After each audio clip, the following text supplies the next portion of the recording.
தமிழ்நாடு அரசு அறிவித்துள்ள 2026ஆம் ஆண்டுக்கான பொங்கல் பரிசு தொகுப்புடன் ரொக்க பணமும் வழங்கப்படுமா என்ற எதிர்பார்ப்பு பொதுமக்களிடையே எழுந்துள்ளது. அது குறித்து பார்க்கலாம். தம்பி வருமா?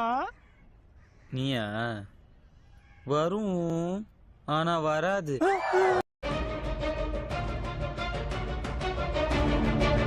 ஒவ்வொரு ஆண்டும் பொங்கல் பண்டிகையை முன்னிட்டு ரேஷன் அட்டைதாரர்களுக்கு 1 கிலோ பச்சரிசி, 1 கிலோ சர்க்கரை, கரும்பு அடங்கிய பொங்கல் பரிசு தொகுப்பை தமிழ்நாடு அரசு வழங்கி வருகிறது.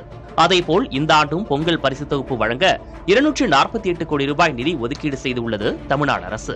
அதே நேரம் 2026 சட்டமன்ற தேர்தல் நடைபெற உள்ளதால் பொங்கல் பரிசு தொகுப்புடன் ரொக்க பணமும் வழங்க அரசு திட்டமிட்டுள்ளதாக கூறப்படுகிறது.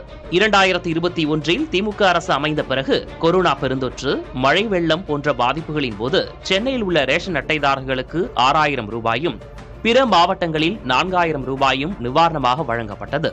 மேலும் 2024 நாடாளுமன்ற தேர்தலுக்கு முன் பொங்கல் தொகுப்புடன் ஒவ்வொரு குடும்பத்திற்கும் 1000 ரூபாய் ரொக்கம் வழங்கப்பட்டது.